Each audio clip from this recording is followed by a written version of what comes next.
Good evening to one and all. It's a beautiful Saturday in October. Welcome to another episode of Real Talk Family Life, brought to you by Faith Tabernacle and Caribbean Evangelical Ministers. I am Sasha Sutherland, your host for this evening. This week, we're continuing our discussions on respect. We're focusing on respect within the family, and our interventions are based on the biblical passage of Titus 2, related to doing good for the sake of the gospel. Tonight, we have long-standing speakers with us, Reverend Dr. Roger Samuel from Word of God Ministries and Pastor Anthony Henry of Faith Tabernacle. Joining us soon, for the first time, will be Reverend Mark Balasing. So, gentlemen, good evening. Welcome to the program. Dr. Samuel, I'm going to come straight to you first and invite you to give greetings and make an opening statement on respect within the family. And then we will ask Pastor Henry to do the same. Good evening, Dr. Sullivan and Pastor Henry. It's a joy always to be here and to share and just to experience this building shatterproof family one brick at a time. My life certainly has been encouraged and enriched because of this program, and I always feel honored to be part of it. And certainly when we're talking about the subject of respect and respecting families, I think family thrives and becomes stronger, more honorable. They achieve a whole lot more when that virtue is established in the family, where among parents, spouses, where you see that respect and consideration for each other.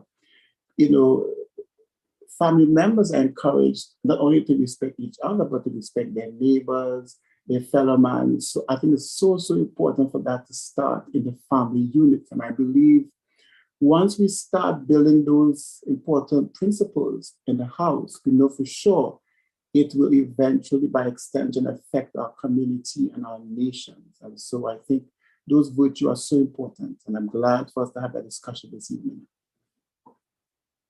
Thank you, Pastor Henry.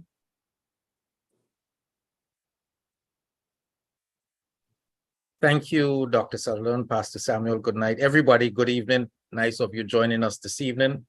One of the strongest pillars in the family is respect. Yes. It is the strongest pillar in the family. And so when love, as some may know it, may change its face over the years, respect remains what it is, and it continues to keep the institution of the family. As a matter of fact, every institution in life, it keeps it strong. And we hope this evening, as we explore the subject, that some of those areas that you may not have understood properly about this whole virtue of respect, that we will somehow come to have a greater appreciation for respect this evening. Yes. And right along the virtue of respect, I want to acknowledge Pastor Ali, who's here with us tonight, Pastor Griffith, and as other pastors join us this evening, we will just extend special greetings to them and tremendous greetings to the participants as well. Those of you joining us for the first time and those of you who are longtime participants of the Real Talk program. So, pastors, there's an old phrase which originated in the 13th century that suggests familiarity breeds contempt. And for those of us who understand it, we would think it means if you know a person or situation too well, you can easily lose respect for that person or become careless in that situation. How would you advise that we maintain respect for someone, knowing that person's weaknesses or their biggest failures? Reverend Samuel, I'll come to you first on that one. I think it's so important when we learn to have respect for ourselves, and out of that self-respect, we develop an appreciation and a concern for other persons, and we learn to respect others. And so whether it's our seniors, whether because of their position, because of the role they play in our lives, we learn that they should be treated a certain way. And if that has become a virtue that we have developed and we have made it a part of our life, not just decision, but the way we interact with others, we encourage Even though people, for some reason, may have done things that we're not happy with, we learn to retain respect for them as long as we continue to respect ourselves and build up those virtues, within ourselves. It's not difficult to respect others because, once we develop those habits, those daily habits of doing the right thing, I think it becomes easier for us to maintain respecting others regardless of what situations or circumstances we face with. So as long as we maintain self-respect, I think it becomes easier for us to respect others. Pastor Henry. So within the family, one of the contributors to disrespect is oftentimes the knowledge of each other's weaknesses. We as humans tend to show respect to those whom we hold in high esteem, those whom we see as flawless, those whom we see as being able to be doing the right thing. It's natural, the reason why the minister, for example, is held in the position that he is by the community is because nobody believes that the minister could do anything that is wrong. He is faultless, he's blameless. And within the family, we get to see each other where we are, the weaknesses and the strengths. And one of the things that we have to understand when we are talking about respect is that knowing someone's weakness does not make us stronger than the other person. It does not put us in a better position. And so that we should not be treating with the other person, or especially in the family, because we understand their weakness. We shouldn't be dealing with them with anything less than respect.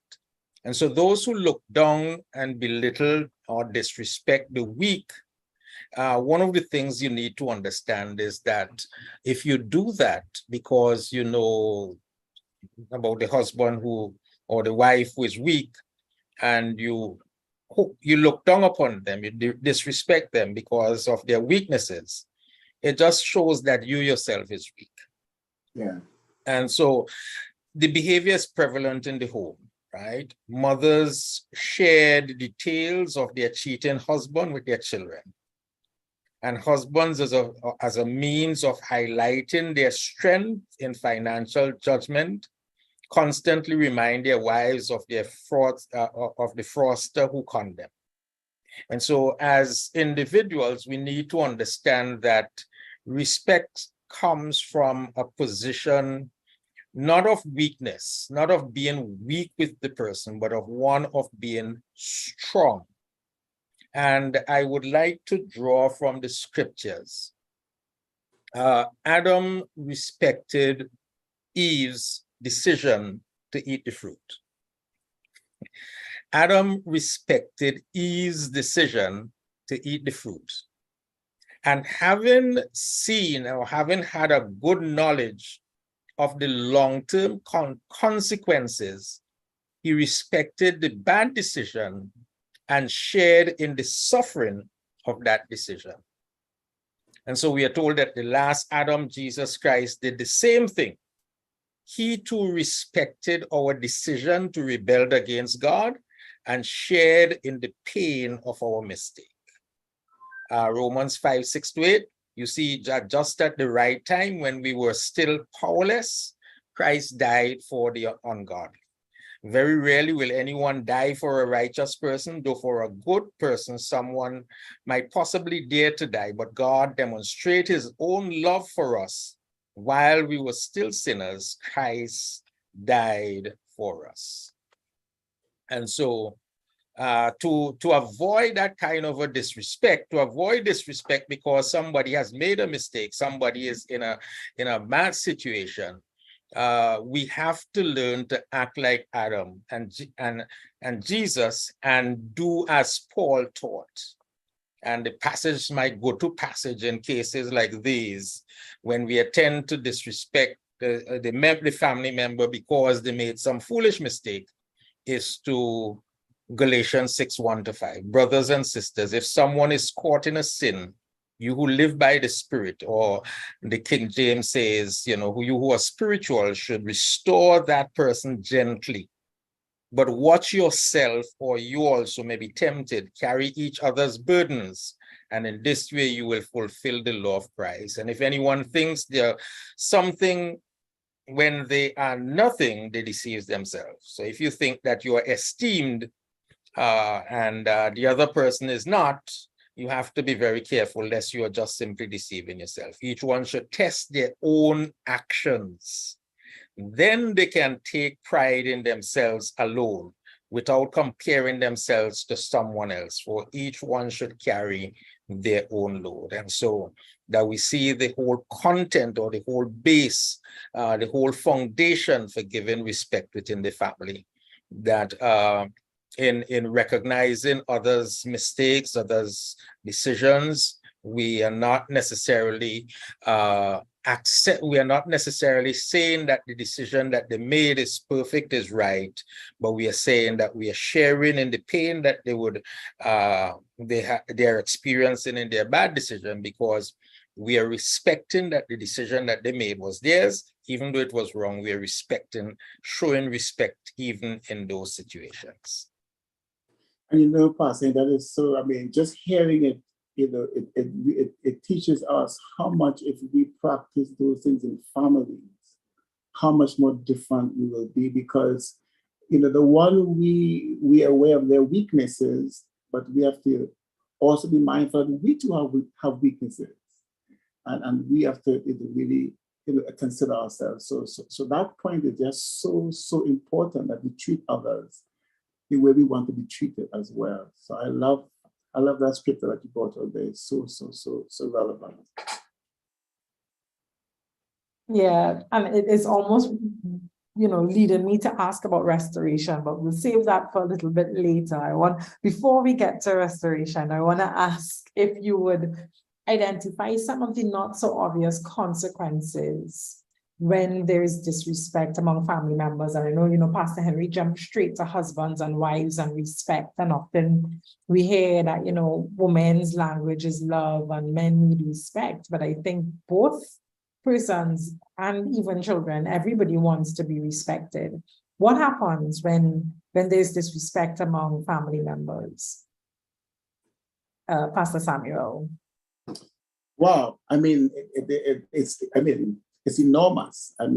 We can be sick physically, we can have so much detachment, arguments. We can have lots and lots of disconnect in terms of miscommunication, avoidance, and we can even become physically sick, not able to sleep, not able to eat properly, and even our other relationships are affected, because we too transmit that particular same effectiveness with energy in all of our relationships. So there's so many things that happens in the family where there's a breakdown in communication. There's a breakdown in how we relate to each other, how we view each other, how we view ourselves. And so it's enormous. And so that's why it's so important for us to learn respect, because when we don't, the family spiral into all different types of situations. And we find it difficult to resolve. It can resolve issues, and there's poor communication,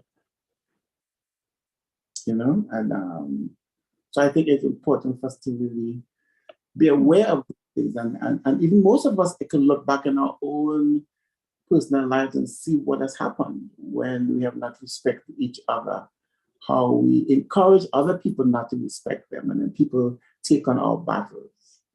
So I think a lot happening, yeah. Yeah. Pastor Henry.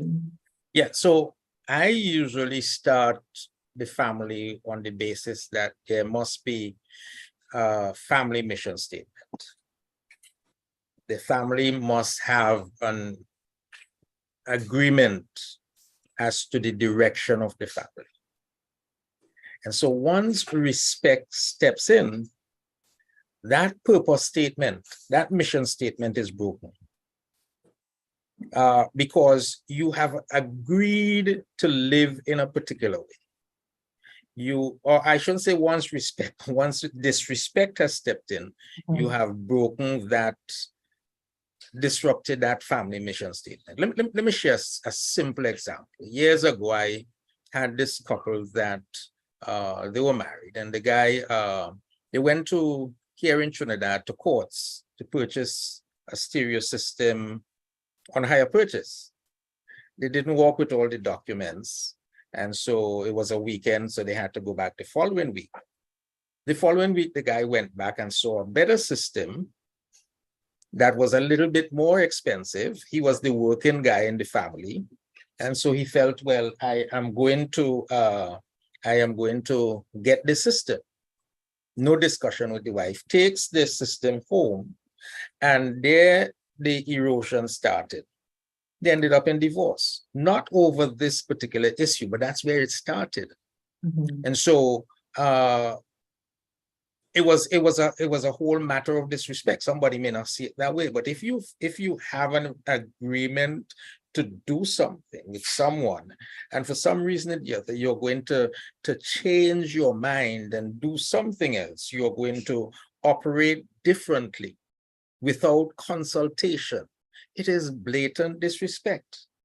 And so it is one of the things that happens, your whole purpose. And so you don't ever do a mission statement and say, this family will argue once per month.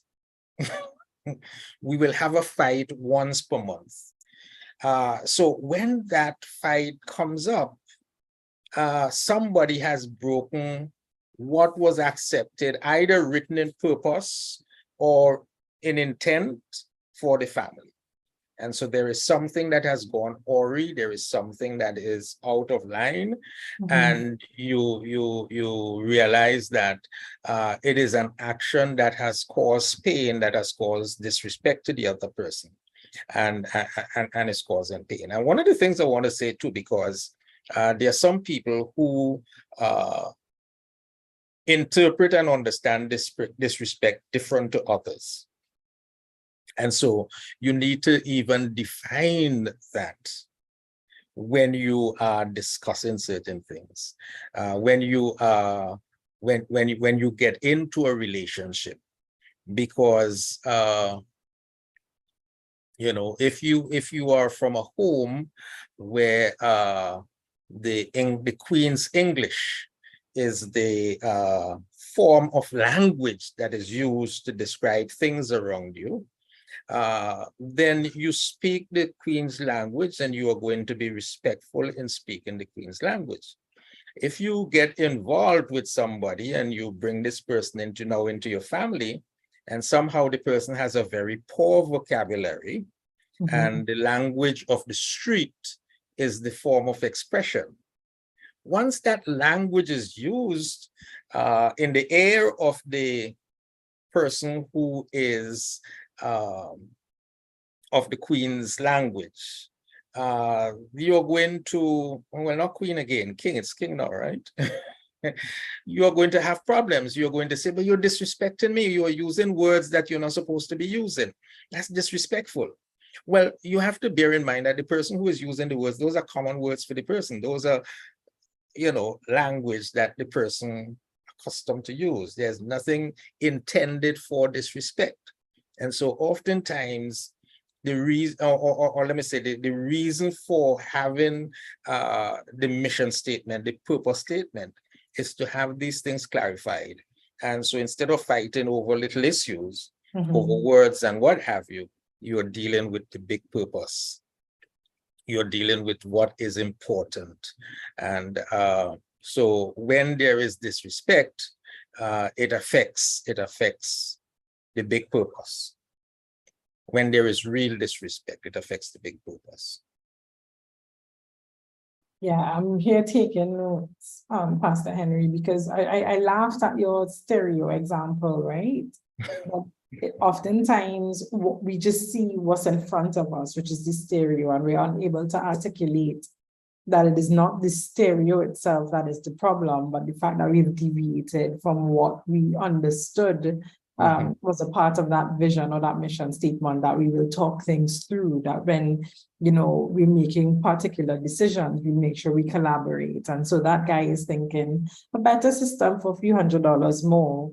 And it actually, those actions may communicate something different to the wife, that your opinion doesn't matter. So I'm liking, you know, that we're talking about not stereos and not food and not what's for dinner, but what is important to us, what is the bigger purpose, and how the two of us become one.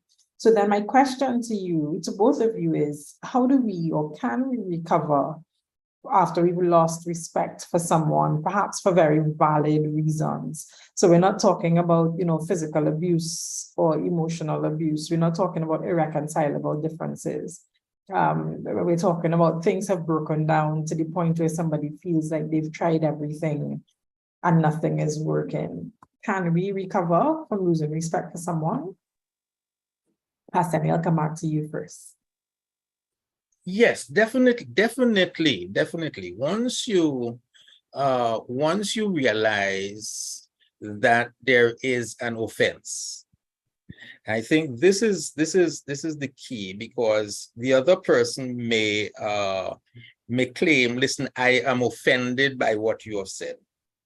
But what you have said was not said with any intent or with any suggestion to cause that problem. I think Pastor Paro Singh just joined us. So I'm going to be short so we could get him in. So that it wasn't said with any intent to cause disrespect. And when you realize that, and you realize that, you know, you are accused wrongfully, don't escalate. There's no need to escalate, but simply apologize. The statement that I made was not the best. It was probably, I didn't say it in the proper way. So there is a way, and the strong person can do that. The strong person, on the other hand, when they feel disrespected, because the weaker, the person who you know, doesn't care about feelings and what have you, the stronger person brush it off. I usually say, you know, I mean, you know, the thing is that why am I going to waste my energy? Why am I going to fight and stress myself out, die younger if under, you know, given the circumstances? What a person sow, they will reap. There is a judgment that is coming. Why do I have to be God trying to get people to do what I think is right, when every one of us have to stand before God? So that you take that place or that position of strength. You know, even though somebody says something to you that offends you or does something to you that is supposed to be offensive, you could leave it alone. Pastor Samuel, you're muted. Sorry, there's a scripture we cited in Ephesians chapter 5 and verse 33, the Amplified Version says, however, each man among you without exception is to love his wife as his own self, with behaving worthy of respect and esteem, always seeking the best for her with an attitude of loving kindness. And the wife must see it that she respects and delights her husband, that she noted him and refer him and treat him with loving concern, treating him, honoring him, and holding him there. So here we are given an idea of how husbands and wives should treat each other. So when we adapt to these type of principles and look to the word for direction, when there is an offense or when something has happened, we know the type of approach we should take is out of respect. We should treat each other a particular way and be mindful that this is how God designed us to be as family. You know, it's not just about how I feel, but trying to understand what's happening with the other person and trying to work with them and show consideration for them. And out of respect for them, we deal with whatever is happening in front of us. But we have to understand the relationship values or should value more than the offense. You know, the relationship should be taken into high consideration above just what has happened. But sometimes when something goes wrong, we allow the offense and the negative emotion to take priority. And then we allow that to cause us to overlook the importance of and the value of the relationship. And we begin to treat each other with disrespect. But I believe if we honor each other and we follow through on what the Word of God says, we will be reminded that as we, as husband and wife, respect each other and love each other, then they're also transmitting to our children. When there are things that offend them or things that are not happy with them, something that's broken down, because of our love and because of how we value the family relationship, we should make every attempt to work through those things by sitting, having conversation, and working through, whatever that challenge may have been, and letting each other know how much they are loved and they're cared for, even though you may have done something to offend me or to cause me not to feel good about our relationship. However, I value the relationship above this, what had happened. And I'm not going to allow this, situation. And because I value it, I'll make every attempt to repair and to work through and to find some place of resolve. Yes. I like what you say there, Reverend Samuel, about value in the relationship. And so, what it says to me that it's not just about husbands and wife, but any relationship that you're in, if you value the friendship or the professional relationship enough, that if there's a misunderstanding, if something is askew, you will work to repair it. You will work to ensure there is mutual respect. And that if that respect is broken, you will try to mend the fence. I know Pastor Balasing is here. I'm not seeing his camera, so you're welcome, Pastor Balasing. Lovely to have you again. So we're talking about respect, and we just basically summarized, what disrespect can look like in terms of consequences, whether it's, isolation, shame, confusion, etc. And we were discussing how we recover from losing respect for someone, perhaps for even valid reasons. And we kind of kept it in the realm of husbands and wives. But I want to shift that conversation to the broader context of family. So oftentimes it's easy to disrespect a spouse, a parent, or a child, when there's a disagreement on an important family issue. So if we say, for example, the husband as head of the house disagrees with the church leadership and he wants to leave the church and leave that church body and join another church. The wife and the children disagree with this move. And so the wife has suggested to him, try to reconcile things. Try to reconcile things between you and the pastor or the deacons or whoever. He will have none of it. He says, no, family must go. How do family members show their respect in this situation when they feel like they've been disrespected? So Pastor Balasing, I want to come to you on that question.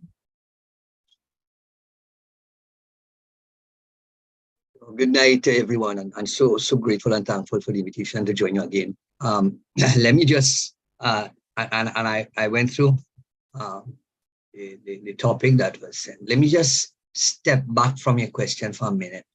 Sure. Let me just read from 1 Peter chapter 2, because I am a preacher, as I explained to Dr. Henry.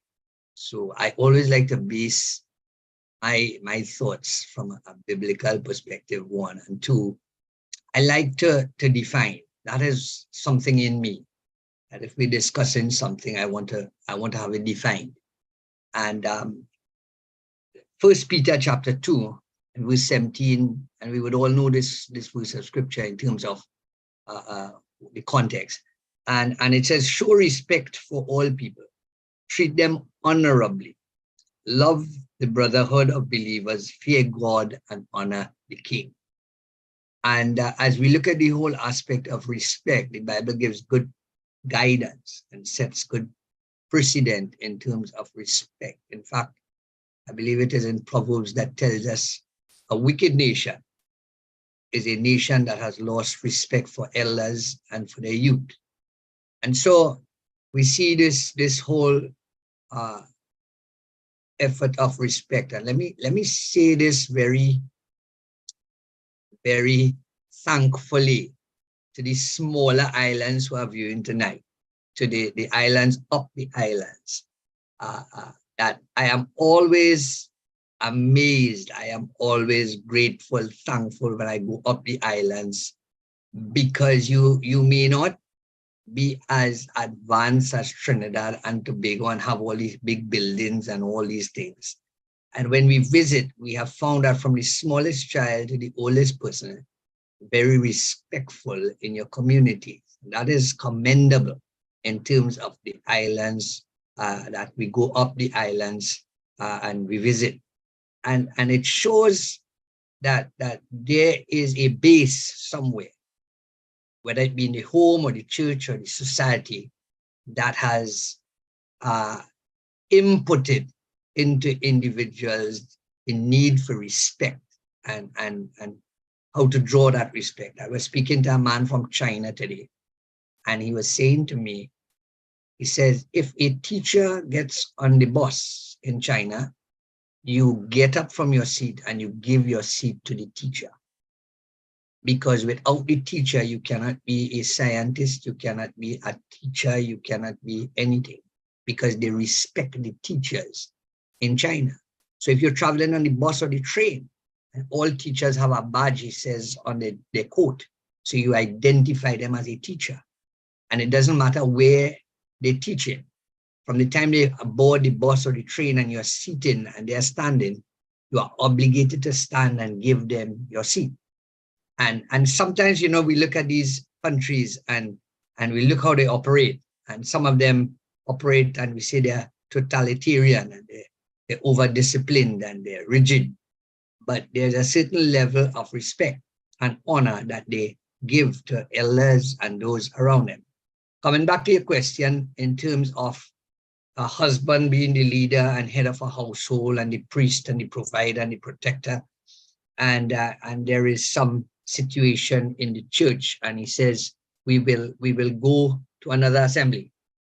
And the children and the wife says, can we not reconcile? We have put down roots here. This is where we are comfortable. Let's stay in our assembly. This is where we know everybody. This is where everybody knows us.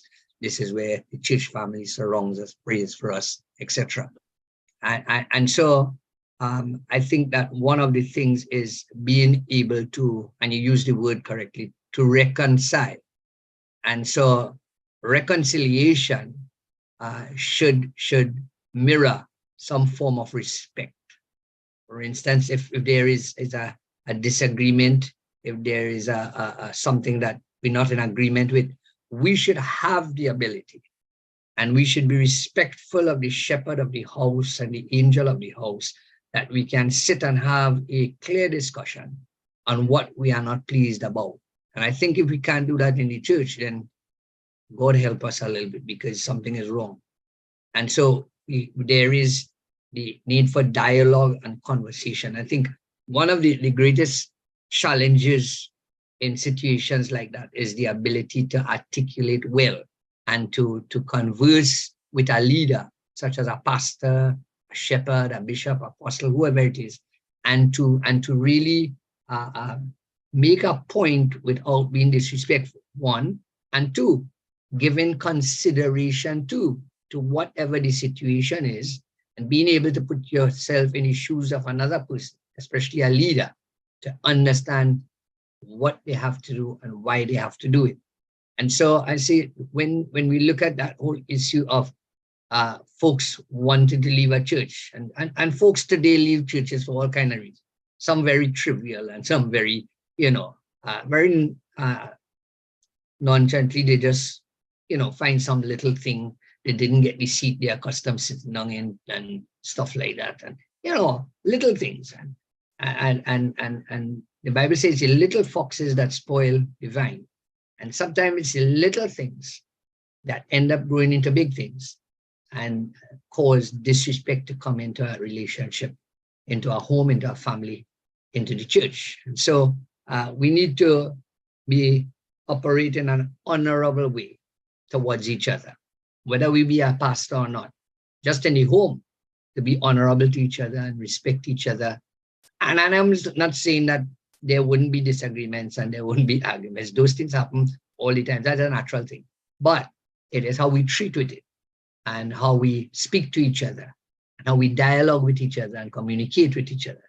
And I was counseling a couple this week in my church, and I said to them, before we get to conflict resolution in the counseling, note well that much of the time, the reason why we need conflict resolution is because the communication has broken down at some point to a greater extent.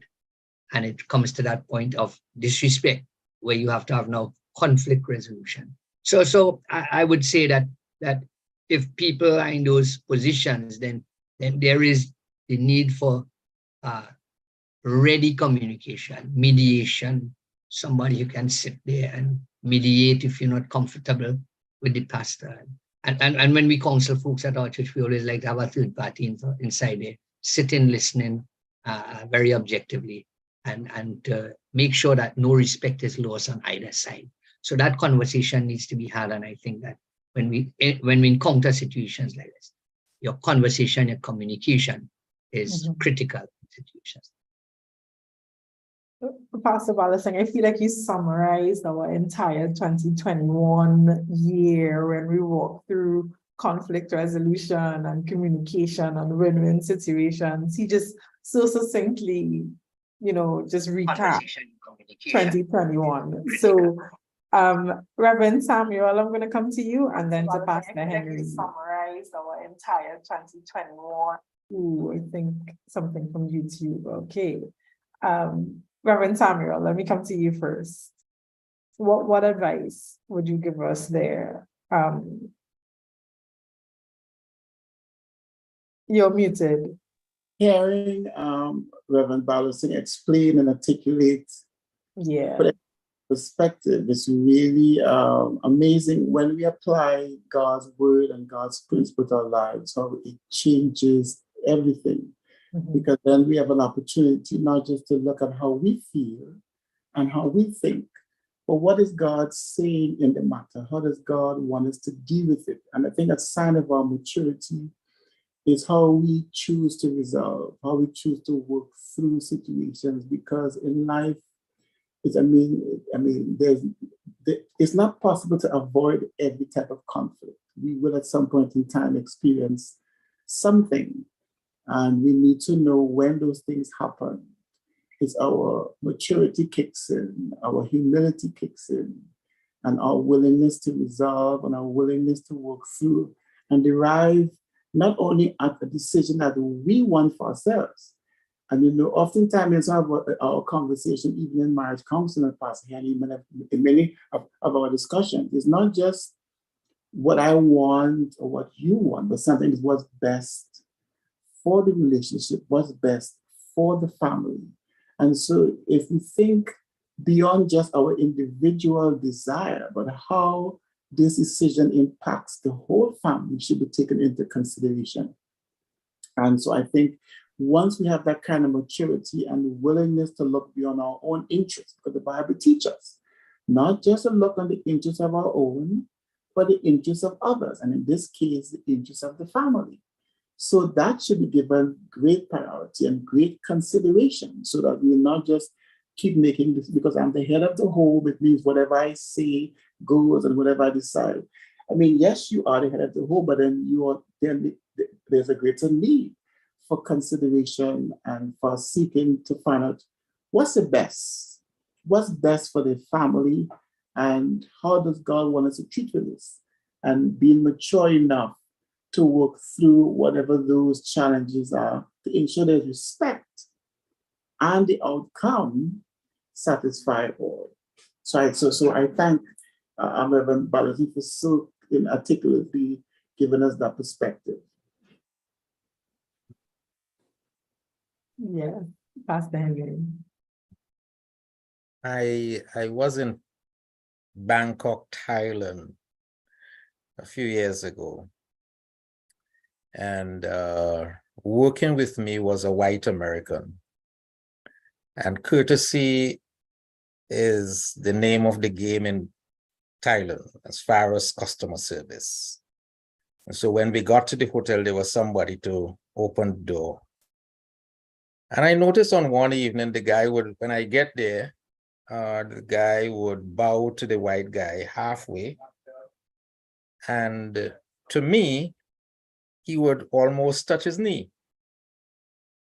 And he did it about 3 times. And so I say, you see this white, black and white thing, I am going to have a chat with him. It's either he's trying to make a fool of me because I'm black or something or the other.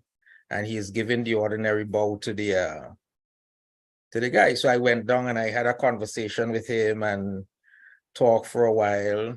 And then I asked him about the bow. He said, no. Well, you wouldn't see it now, but my hair used to be gray then. It's the gray hair, more respect. We have lost that in the Caribbean. Simply because we have become a people who have gone back to origin sin. We follow the politicians and everybody. Everybody wants the job of God. And as I said some time ago in a funeral service, sadly, he does not advertise the position. You know, I want the right to have everybody obey me, have everybody do what I say. And when that reaches in the home, and to some extent we have propagated it as pastors from the pulpit that the husband is the head and the wife must bow and subject and submit to the husband and anything he says go. And here's a typical situation, a typical thing that happens. And as the pastor pointed out, I mean, you have a context where there is need for reconciliation, where Jesus is teaching that if you have an argument with your brother, right, or you remember that you and your brother doesn't have ought, before you bring your gift to the altar, you're supposed to go make things right and then come and offer your gift. So there is a problem within the church. Let us move. I don't feel like moving. First, you don't have the understanding of your wife. You don't have the understanding of the children. And one of the things that we have to learn to do if we are going to give respect, we have to learn to respect when people understand things differently to us. Whether they understand it higher or at a lower level, we have to learn to respect that. Because people may not understand things the same way that we do. So we have to learn to respect how they see things. Right. So in the case of the man, you have to understand where he is at. The principle of reconciliation, that should come to you as a Christian. If we are talking that it's a biblical principle, then I need to seek to understand this principle of reconciliation. If my family understands it, then I need to learn from them. If my children that are teaching me, then I need to learn from them. That's what respect is doing. And then the feelings of the family. It seems as though they have ties. And so in showing respect, you have to also at all times consider the feelings of people. And understanding people's feelings is the principle of listening. And I like the guy who said that if you are going to listen to someone, you don't just listen to understand, but you listen to feel.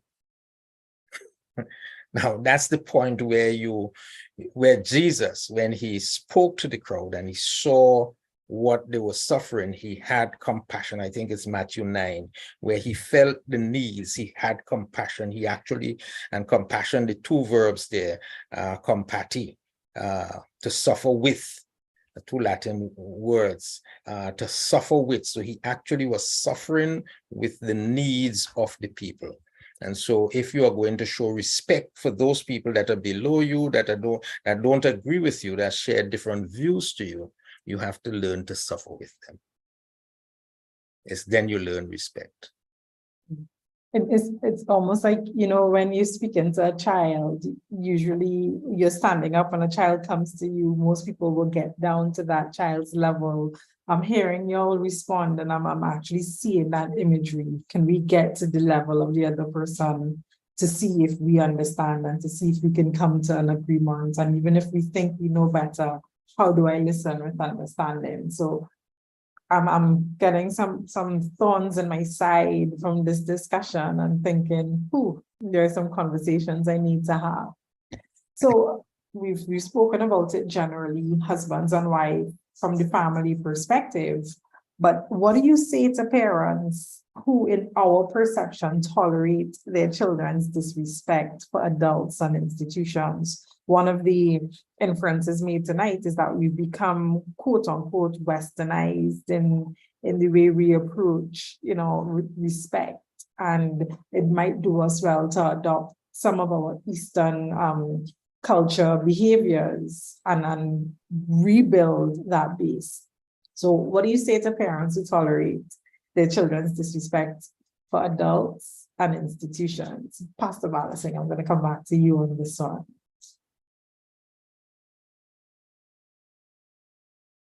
Bible says, train up a child in the way he should go, so that when he is old, he shall not depart from it. If you look at that verse of scripture, you will understand it in the context of how it is related in terms of a container that you normally put seasoning in. There's a special container or bottle that you normally put seasoning in.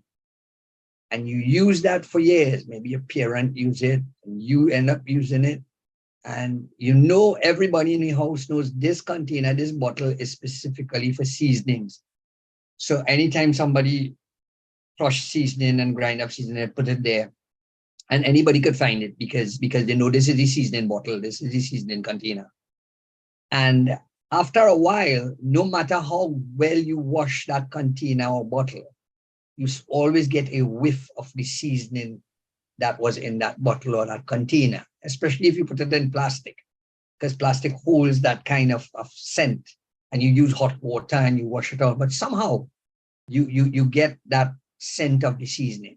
Train up a child in the way he should go, and when he's old, he shall not depart from it.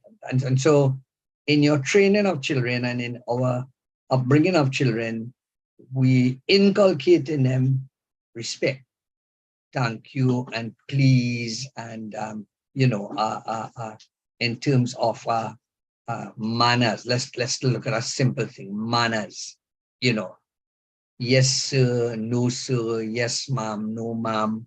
And those of us who had gone to denominational schools would have learned certain things in denominational schools that we have retained over the years in terms of respect. And so children that come into those types of upbringings, they carry it on in their lives as they go forward with their children. And you see it and you hear it, and it's demonstrated, And I remember one day,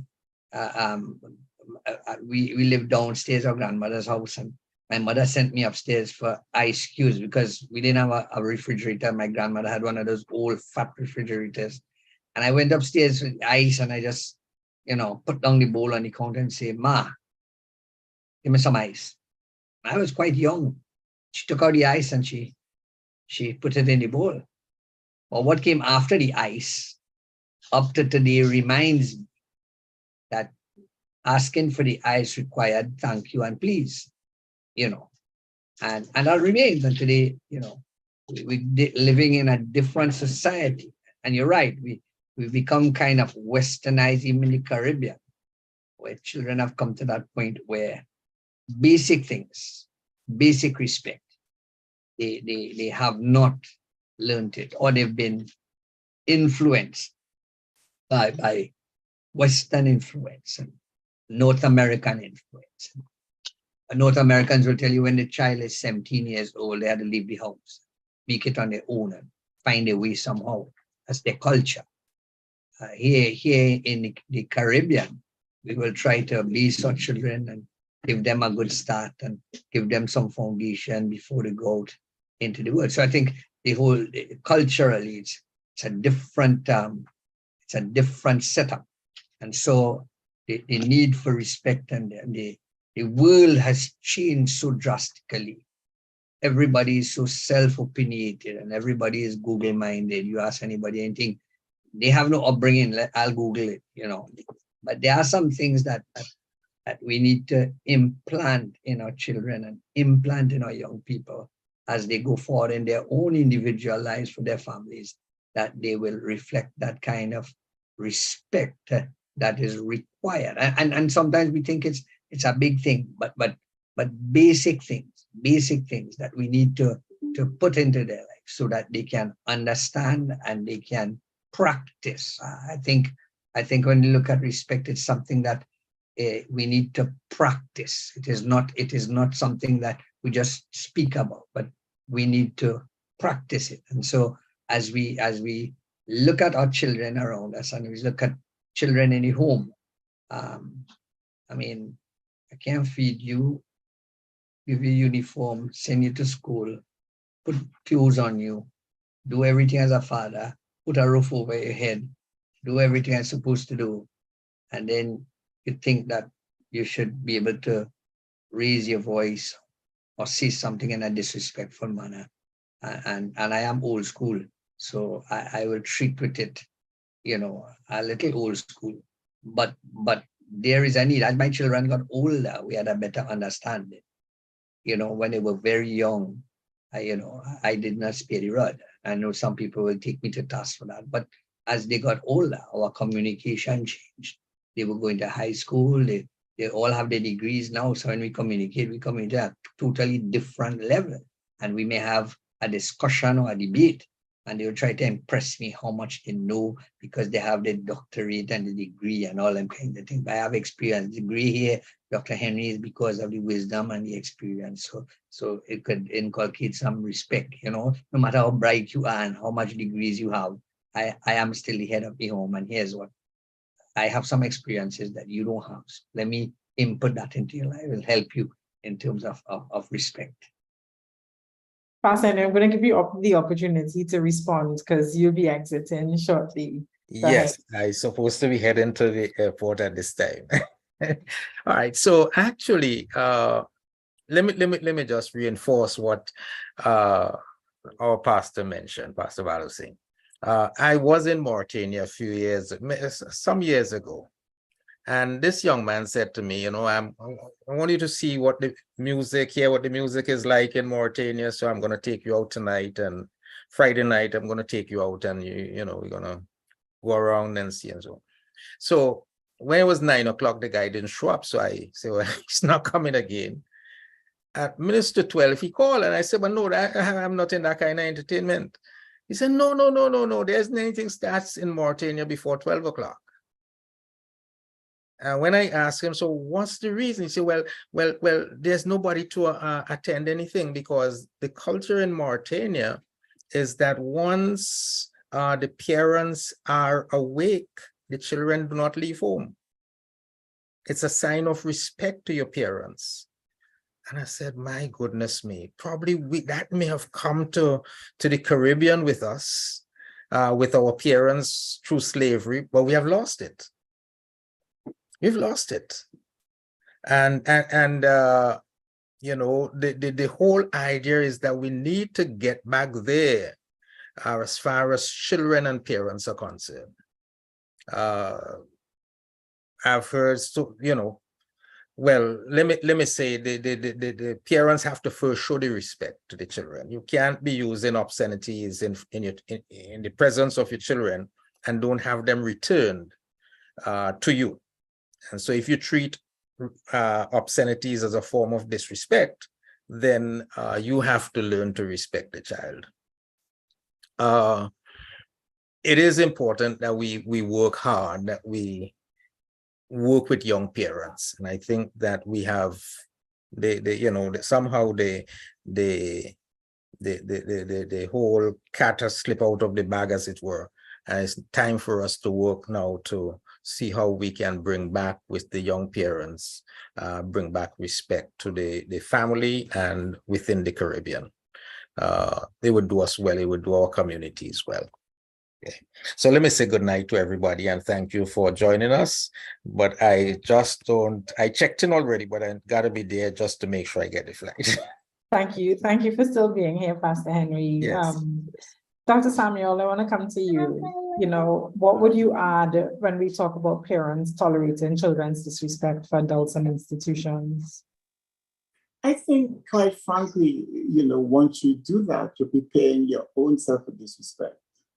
Because you're setting yourself up for the kids, because probably in the moment they're disrespecting others. But if you tolerate it, eventually they will disrespect you. I recall there was a situation in a school that a child was very disrespectful to a teacher.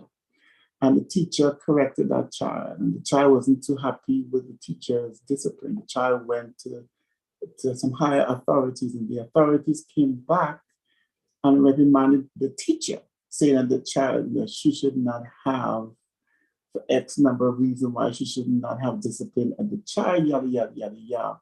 And it asked me, can you weigh in on this situation as to what do you think? Because here was a child being disrespectful, and she corrected the child, but they thought they should have understood there were some situations in the child's home, and that's the reason why, blah, blah, blah, blah. So they asked me, what is my counsel to them? I said, well, I think, what if we allow the child to grow up and then come to your house, rape you, kill your children, and and destroy your neighborhood? And they were like, what kind of counsel is that? I said, well, if a child is disrespectful and you are saying they should not be corrected, then if the child cannot respect a teacher, would he respect the law? Would he respect anything else? Therefore, he will be encouraged to continue his whole journey of disrespect. And so I just use that as an exaggeration for them to see when something is not correct in the early stage, it will progress and grow into something more difficult. The child become a criminal. And so when we teach those Christian values as parents, we have to ensure that our behavior and our decision are consistent with those values. That we don't just tell them one thing and then don't follow through. So we have to ensure our behavior and our decisions are consistent with those values. And I think once we do that, our children would know, I'm not going to tolerate this. I'm not even going to smile, because once you sow this seed, that's the kind of harvest you're going to reap in your future, because whatever you sow is what you're going to reap. So once they understand their choices and their decision is sowing a seed that will eventually bring a harvest of difficult situations through their life path, including that parent.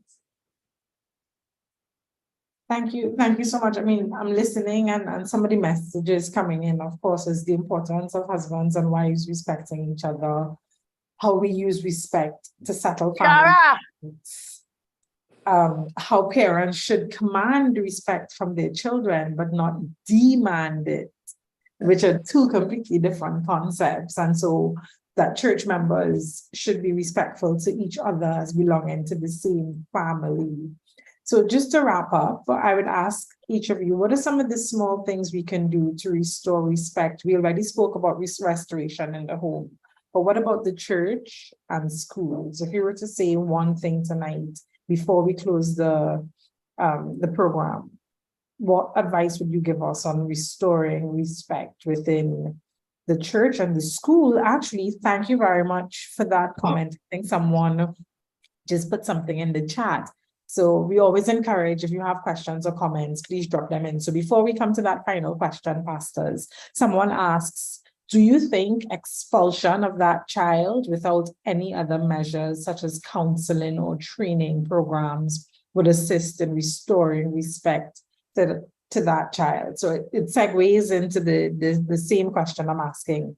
Small things we can do to restore respect in the church and the school. And the question from a participant is, do you think the expulsion of a child that's disrespectful without other measures such as counseling or training programs would assist in restoring respect in that child?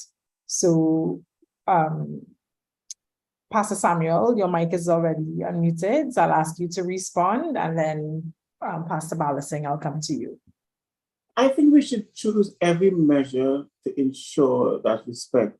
I learned small decisions on a daily basis forms habits. And once we encourage to make those small decisions towards respecting and being considerate for others, and if as school teachers or as parents, we understand that with respect, it causes the environment to be more productive and cause for a more healthy environment for learning and for growing. We should ensure that children learn they have to make those decisions to have regards for each other and for the ones who is teaching them, including parents. So I feel that daily small decisions working towards acquiring that value would definitely help. And whatever measures it is to bring that child to the understanding, if it takes counseling first, some measure to give that child the opportunity to learn there is a better way to express, and if you are wrong, you need to understand what the consequences are. Pastor Balasing. I don't know how many folks outside of Trinidad and Tobago would have been viewing news, social media, but you would have seen that in Trinidad, we have serious issues with children in fights in school, children abusing teachers in the school, children threatening each other in the school and out of the school on the street.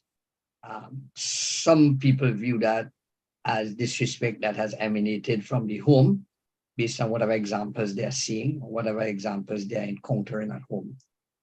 Some people are calling for serious situations to be dealt at a higher level. I agree that if young people are having issues and it's spilling over into a state of disrespect, then you need to get to the bottom of it and find out why is this disrespect taking place. And there is the need for conversation, there is need for dialogue, there is need for counseling.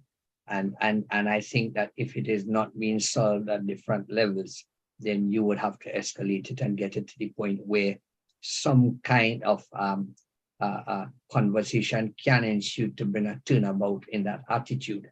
And so we're seeing a wave of disrespect from a younger generation for whatever reason, whatever influence, whatever is taking place. Some people say it's the music the young people listen to, and they have all kinds of different reasons why.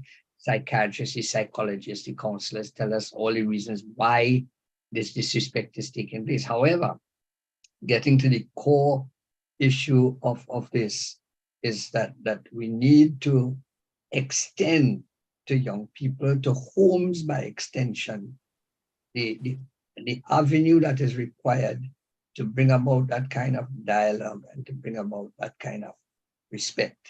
And there is also, unlike the islands, the smaller islands, Trinidadians and Tobagonians, to a lesser extent, they have moved away from the traditional Sunday morning church, where if you go up the island, everybody's dressed and everybody's going to church. And whether you're young, whether you're old, you have to be at the church. You have to get there. Your grandparents will take you, your parents will take you, but you have to be there.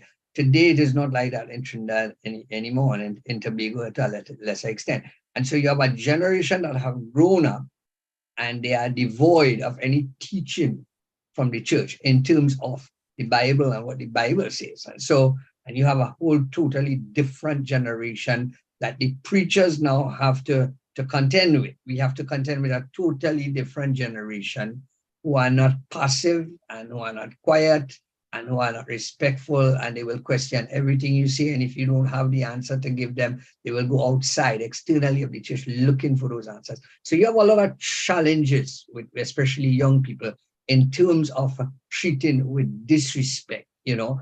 And so the Bible says we need to honor our mother and father, so days can be long in the land. And it is one of the things I grew up, you know, honoring parents, you know, and being respectful to parents. Today we have a unit in Trinidad. I don't know if that happens up the islands, where they have to investigate the abuse of elderly people by children. So you have old people who are some way incapacitated to some degree, and you have children who are frustrated and fed up, and they abuse parents and they abuse grandparents. And you have to ask yourself a number of questions when dealing with that. So I will say that if it's a very young person, correction is discipline is needed to some degree. If it's an older person in terms of a teenager, there is a degree of counseling that is required, and there is a degree of some kind of discipline required. And if there's a young adult, then that conversation has to be had and be integrated into the people who surround that young adult, because they too would have made some kind of input, whether negative or positive, into the life of that person for that kind of behavior. And so a lot of talking has to take place, a lot of conversation, a lot of articulation, a lot of people have to choose their words wisely in terms of making sure we get the right results when we speak with young people and we speak with those who we believe are heading down that road, you know. So I trust that as we listen and we put our thoughts together, that there is some semblance of order that will come out of it, that we can make that recommendation to parents, to teachers, to those in society, to even those who are mentoring. You know, there are some people put up themselves in community, they are community leader or community mentor or something like that, but they're not living the life. And the example that they live in, they'll say, do one thing and they see something else. That sends young people into a different state of mind. So there are a number of things and a number of challenges, and I believe there are things that when they come together will make a difference in the lives of the young people around us. Well, believe it or not, we've come to the end of the program, but we trust that both Reverend Samuel and Pastor Balasing will be back again with us. The participant says thank you for the responses. They do concur. We just pray that everybody will enjoy the rest of their weekend. We look forward to seeing you guys here again next week. Please make sure you attend church tomorrow morning so that you can be fed. And we just want to thank you for continuing to patronize us, to join the program week after week. This season, we're talking about respect, real talk, family life, building shatterproof families, one brick at a time. Have a blessed night, everyone. See you again next week, God willing. Let's go walk out what we learned this evening. Reverend Samuel, Pastor Balasing, Pastor Henry, thank you all so much for being with us tonight. Good night, everyone. Good night, and God bless you guys. Good night. God bless you. Thank you all.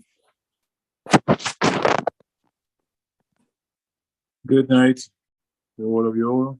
God bless. Good night. Good night. Good night. Good night.